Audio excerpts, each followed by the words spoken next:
Hey guys, welcome back to another video. Today we are talking about the Sony a7 III and if it's still a viable camera in 2021. I'm filming on it right now, so that's what it looks like. And this is a very strange angle, so I'll find a better one.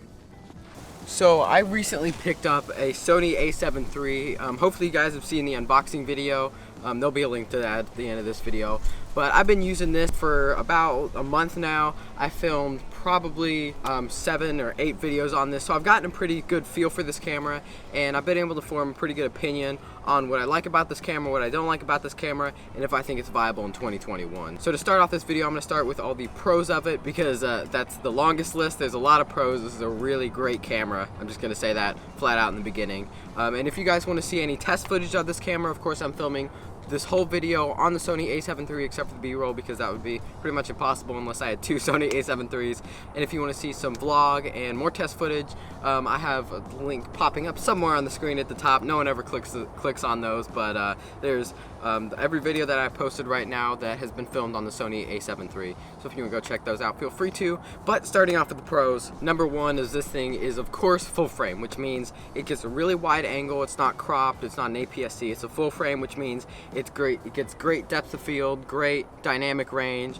Hopefully the sky's not too blown out. I have this thing just set on auto for just ease of recording and just kind of having this as a run and gun camera. So everything should look good. I know the sun's not in my face too much. Thank you, Sign, for blocking that. So everything should look pretty good. And since it's a full frame, it's getting all kinds of detail. It's looking really good. Another thing is, of course, you pay for that full frame camera. This is not a cheap camera.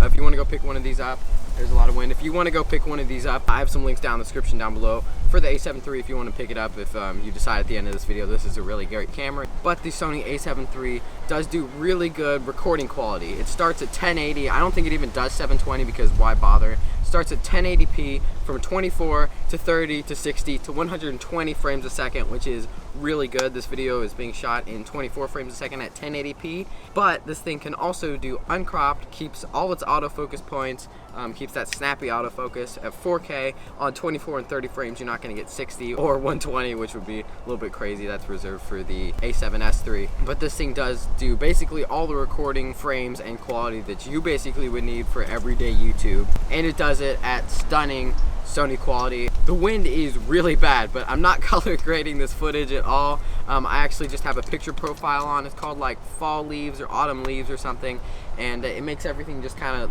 more saturated, pop more from oranges and stuff, and I think it makes the blacks a little bit blacker, so it looks really good. So if you're wondering a great picture profile for this, that works really well. And if you notice, after having this camera for a month, I'm very passionate about it still, because this thing is great. It's not failed me once. We're still in the pros here, obviously. It's super snappy. It turns on when you want. The feel of it, I know some people complain about the feel of the camera kind of being a little bit too small where their pinky comes off. Of course, I don't have the biggest hands yet since I'm only 15, so for me it feels really good, and I have no comfort problems holding it or anything. All the buttons are laid out really well. There is 4 custom buttons, 3 if you just count the custom buttons. Trash can can also be a custom button if you want. But I really like that it does have all 4 custom buttons. And you basically only get that in the Sony line in the A7 series. It's just really great having all those ease of use. Another thing that I really like about it is the joystick. This is the first camera I've had a joystick on, and it's really nice if you're moving the autofocus point around, or if just going through your videos, just making sure that you got everything in frame. The joystick is a big help, and that's something that I really do like on this thing. Now, there is one camera that is directly competing this right now, also made by Sony, that does not have a joystick, but it does have some other things. That is the Sony a7C. Now the Sony a7C just released in like October of 2020, so it's a very recent camera, and people have really been liking that camera because it has something really major that the Sony a7 III does not have, and this is the one fault, literally my only complaint about the Sony a7 III, and that is that it only has a tilt screen. So as you're seeing right now, the tilt screen means it can only tilt up and tilt down. The Sony a7C, I'm gonna get confused with these names here, flips around, has a fully articulating screen, which means if you're a vlogger, if you film yourself like I am right now, you no longer have to use your phone as like a viewfinder to make sure that everything's in frame. You just flip the screen around and it's really handy. Now that is a very big deal between the Sony a7C and the Sony a7 III. The Sony a7 III does have a little bit better stabilization, although it's not that noticeable. So that's something that I would recommend go watching some really good reviews from people who have both cameras to make your own decision if you're thinking about those two cameras. There will be a link in the description to a comparison video that I think is really good. But back to the Sony a7 III. This thing has a dual SD card slot, which means if you're shooting more professional content, you'll be recording to both SDs. So if one fails, you don't have to like go to the person and you just film their wedding and you're like, yeah, sorry, I lost all your once-in-a-lifetime footage. Sorry about that. So that's something important. If you're looking for a Sony for a more professional use case, I would definitely recommend the Sony a7 III because the Sony a7C does not have that. But I'm gonna stop talking about the Sony a7C. The Sony a7 III has a massive battery. Like filming this whole video, I will probably only get down to probably like 85 to 80% battery.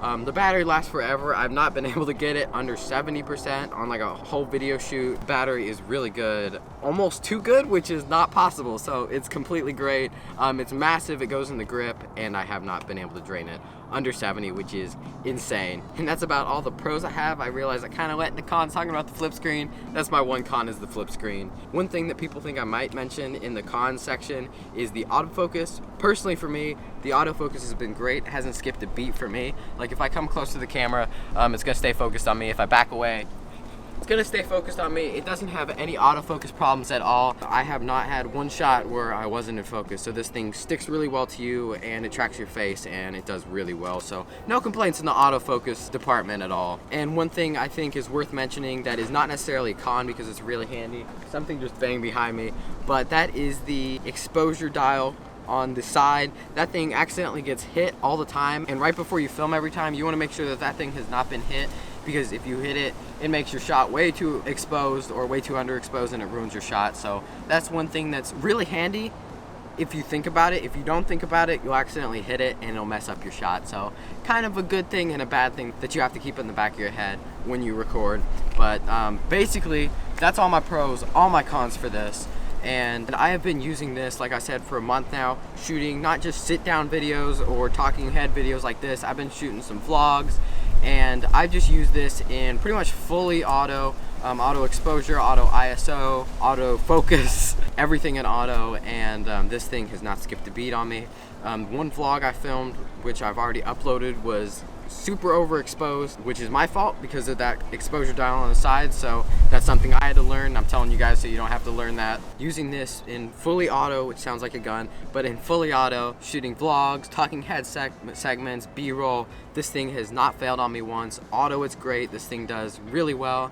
And would I recommend this as just a general YouTube camera in 2021? Let's say you get the Joby GorillaPod, you get the Sony a7 III on it, and you get a Rode Video Mic Pro Plus, let's say, on top.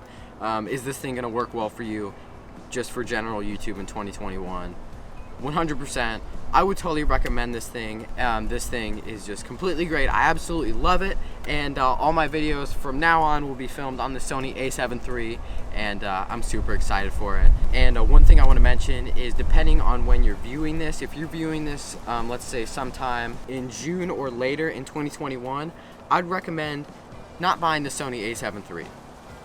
What? You just said buy it? Yeah. The Sony a7 IV is rumored to be coming out in 2021, and that is rumored to have a flip screen for like $500 more.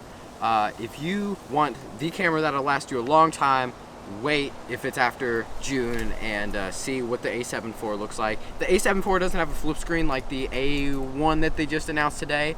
Totally get the a7 III. Best camera I've ever used. Highly recommend it. I have no big gripes about this thing, and I just absolutely love it. And I'm very happy with my very expensive purchase decision. So if you guys have found this video helpful or just found it entertaining, consider going under this video, under the like button. You'll see my channel. If you click that, it'll bring you to all my other videos. They're pretty interesting, but if you like them, maybe consider hitting that subscribe button. It really helps me out, and you get to see all my new videos that get posted. Lucky you. Thank you guys for watching. I'll see y'all next time. Peace out.